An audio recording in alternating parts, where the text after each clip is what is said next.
and so I guess my next question would be, when would a founder know that it's right for them to bring on a fractional CRO or COO?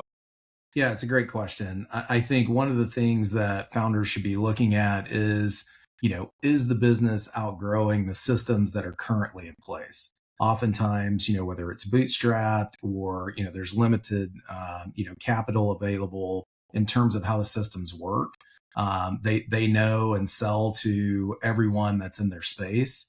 And so when it becomes necessary to install a more systematic approach, whether it's around who their ideal customer profile is, what types of folks they're looking to hire to bring in, that can really start to accelerate the business. I think that's when it's an appropriate time to look for fractional resources that might be able to help them by guiding some of those new team members or putting the systems in place that's going to allow the business to grow beyond the founder's capability in terms of scale.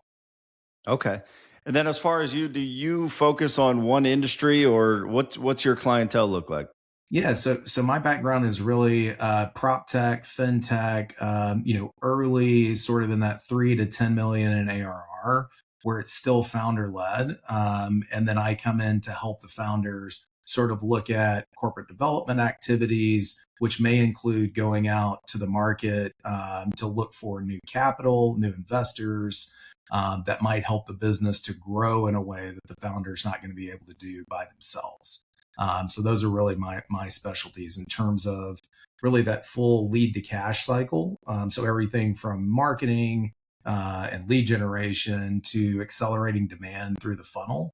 And then on the other side of the contract signing, making sure that there's no leakage between what you saw happening on the left side of the revenue bow tie, as many might be familiar with, and the right side of the bow tie, where that prospect has now become a customer.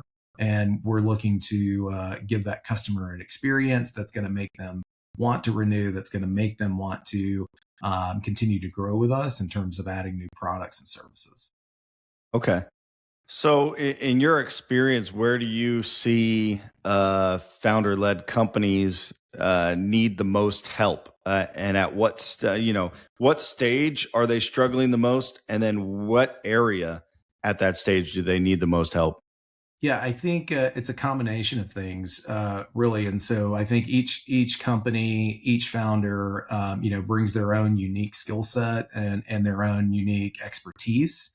And so it really depends on at what point the customer or at what point the founder is within their journey. And so oftentimes when I come in, what I find is the founder is doing a lot of everything across the full business. So there isn't, experience or discipline within marketing, for instance. And so we've got to look at, okay, where are we winning right now, or where have we won?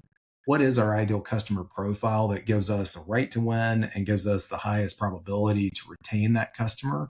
And so that's one area. Another area that I'm an expert in really is architecting the systems. So what are we using on the front end to create demand?